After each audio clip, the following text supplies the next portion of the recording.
नमस्कार भाई लोग, कैसे हैं आप लोग। तो आज के इस वीडियो में एक बार फिर से मैं आपका बहुत ही ज़्यादा स्वागत करता हूं आपके ही अपने चैनल टेक्निकल ट्रेडर में।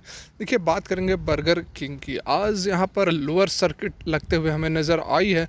हालांकि जैसा कि उम्मीद थी, तेज़ी बनी रहेगी। आज अपर सर्किट लगी भी 213 रुपये के आसपास अपर सर्किट में ही खुली, लेकिन फिर दोपहर में अचानक से यहाँ लोअर सर्किट लगी और हाहाकार मच गया।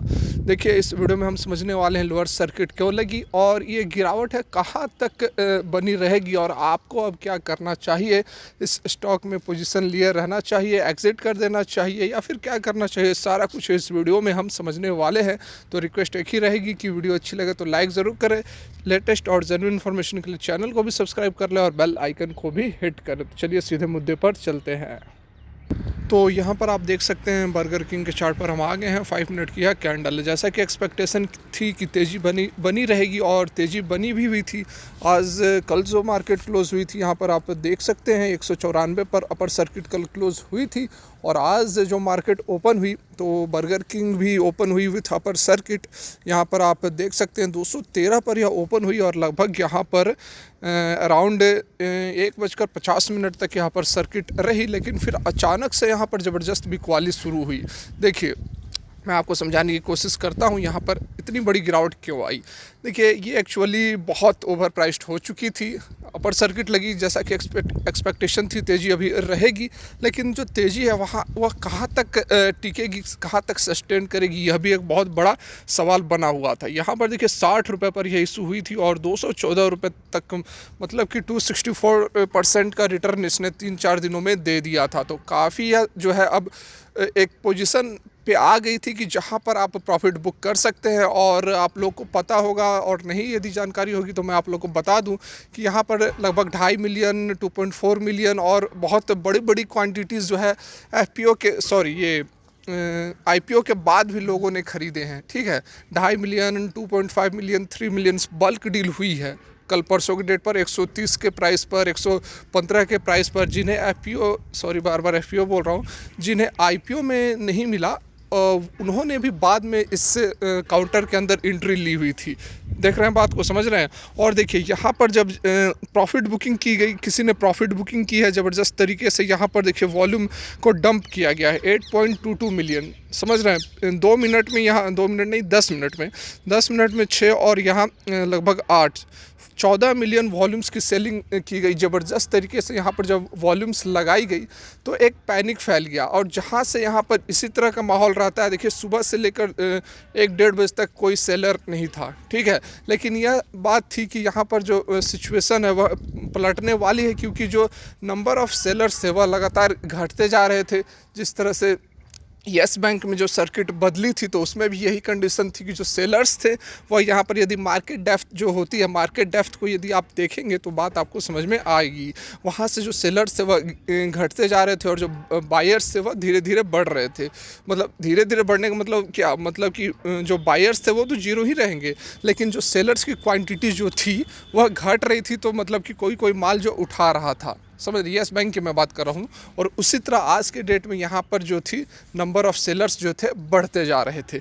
तो जिसके कारण एक्सपेक्टेशन लग रही थी कि यहाँ पर जो है एक बार हो सकती है कि आप जो तेज़ी बनी हुई थी वह ख़त्म होते हुए नज़र आएगी। देखिए, इसके जो भागने का कारण था, एक तो यह बहुत, इसका जो प्राइस बैंड था काफ़ी अट्रैक्टिव था। 59-60 के आसपास इसकी प्राइस बैंड थी और वहाँ से काफ़ी लोगों ने, जैसा कि लिक्विडिटी मार्केट में काफ़ी मौजूद थी और निफ्टी जो है लगातार हायर हाइज बनाते जा रही थी। तो उसके कारण यहाँ पर जो दबा कर यहाँ पर बाइंग हमें देखने को मिल रही थी और एक लेवल तक ही किसी भी स्टॉक के अंदर आपको तेज़ी देखने को मिलेगी। यहाँ पर देखिए 60 रुपये से इसने 214 रुपये का इसने हाई बनाया और काफ़ी यहाँ पर जो मल्टी बैगर रिटर्न आप कह सकते हैं कि 6 चौका 24, मतलब कि 3.5 गुना से भी अधिक इसने रिटर्न दे दिया मात्र 3 दिनों के अंदर। तो यहाँ पर प्रॉफिट बुकिंग हुई है, कोई बहुत फंडामेंटल कोई प्रॉब्लम नहीं है कंपनी के साथ, कोई बहुत वैसी बात नहीं है। यहाँ पर जस्ट प्रॉफिट बुकिंग हुई है, किसी ने बहुत ज़बरदस्त वॉल्यूम डंप किए हैं जिसके कारण पैनिक फैल गया। जिन लोगों ने भी लिया हुआ था वो सारे चाह रहे थे कि बेच दे और बिका नहीं, क्योंकि यही होती है, एक तरफ जब अपर सर्किट रहती है तो सारे लोग खरीदना चाहते हैं और जब लोअर सर्किट रहती है तो सारे लोग बेचना चाहते हैं। तो बहुत बड़ी कोई वैसी प्रॉब्लम नहीं है कंपनी के साथ। हाँ, यह ज़रूर बात है कि अभी आने वाले समय में भी आपको इसमें गिरावट देखने को ज़रूर मिलेगी, क्योंकि जिन लोगों ने भी लिया हुआ था IPO में या फिर उसके बाद भी, अब वो चाहेंगे कि जल्दी से जल्दी प्रॉफिट बुक करके कैसे भी निकल जाया जाए। तो मुझे जहाँ तक लगता है कि इस काउंटर के अंदर जो गिरावट है अभी आपको 130 से 140 के आसपास ये जाके सस्टेन कर सकती है, कूल ऑफ आपको देखने को मिल सकता है। क्योंकि यदि 60 रुपये से हम कंपैरिजन करें तो जो लिस्टिंग गेन थी वह 110 120 के आसपास, और उससे और आप कुछ एक्स्ट्रा 10-15 जोड़ ले तो यहाँ पर 130 से 140 के आसपास जाकर आपको सस्टेन होते हुए नज़र आएगी। तो अभी आपको करना क्या है, देखिए फ़िलहाल यदि आपको मौका मिलता है एग्ज़िट करने का तो आप एग्ज़िट कर सकते हैं, लेकिन ये चीज़ है कि फिर आप इसमें एंट्री ले, नीचे के लेवल्स पर आप इसमें एंट्री ले सकते हैं, और यदि मौका मिलता है कल के डेट में यदि एग्ज़िट होने का तो आप एग्ज़िट हो सकते हैं, क्योंकि इसमें जो है अब दबा के सेल ऑफ भी देखने को मिलेगा। जिस तरह से जो ख़रीदारी हुई थी वे लोग अब जल्दी से जल्दी प्रॉफिट बुक करना चाहेंगे, तो मौका मिले तो निकल जाएँ और फिर 2-3 दिनों के बाद आप इसमें एंट्री ले सकते हैं, क्योंकि जो कंपनी का स्कोप है, कंपनी का ग्रोथ है, उसमें अभी कोई डाउट नहीं है। अभी इसके लिए ग्रोथ बहुत बड़ा जो आप कह सकते हैं कि जो एरिया है वह बाकी है, मतलब कि ग्रोथ करने का स्कोप इसमें काफ़ी बना हुआ है। जुबिलेंट जो फूड वर्क्स है जो कि सबसे अधिक मार्केट कैपिटलाइजेशन बनाई हुई है, उसके कंपैरिजन में यदि हम इसको देखें तो अभी यह काफ़ी पीछे है, क्योंकि इसका जो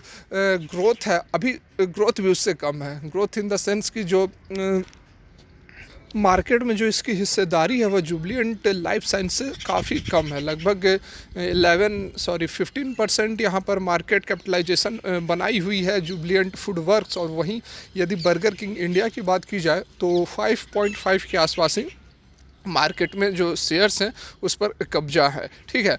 तो यहाँ पर उससे आप कंपैरिजन एट प्रेजेंट नहीं कर सकते हैं। लेकिन यदि हम वैल्यूएशन की बात करें तो PE रेशियो की यदि बात करें तो जुबिलेंट लाइफ साइंस अभी काफ़ी हाई चल रही है, क्योंकि जो एक ऑलरेडी प्रॉफिट मेकिंग कंपनी है और बहुत बढ़िया उसका पूरे मार्केट पर पकड़ भी है, तो जिसके कारण कि उससे आप अभी कंपैरिजन नहीं कर सकते हैं। लेकिन वेस्ट लाइफ डेवलपमेंट की यदि बात करें तो उससे यह कंपनी एट प्रेजेंट ही आगे निकल चुकी है। सेम क्षेत्र की कंपनी है, QSR के अंदर आती है, क्विक सर्विस रेस्टोरेंट्स जो होते हैं। तो वेस्ट लाइफ डेवलपमेंट जिसका कि मार्केट कैपिटलाइजेशन 6000 ही है, उससे जुबिलेंट फूड वर्क काफ़ी आगे निकल चुकी है। 8000 से ऊपर मार्केट कैपिटलाइजेशन हो गई है और महंगी भी उससे हो गई है। प्राइस टू अर्निंग रेशियो की भी बात करें तो 6.6 के आसपास जुबिलेंट बर्गर किंग का है और 5 है वेस्ट डेवलपमेंट की। तो यहाँ पर जैसा जो बातें थी मैंने आप लोगों को बता दिया। अभी आपको मौका मिले तो एग्जिट कर सकते हैं। वीडियो यहीं तक अच्छी लगी तो लाइक ज़रूर करें, चैनल को सब्सक्राइब करें, बेल आइकन को भी हिट कर वीडियो देखने के लिए बहुत बहुत धन्यवाद। भगवान करे आपका दिन मंगलमय हो।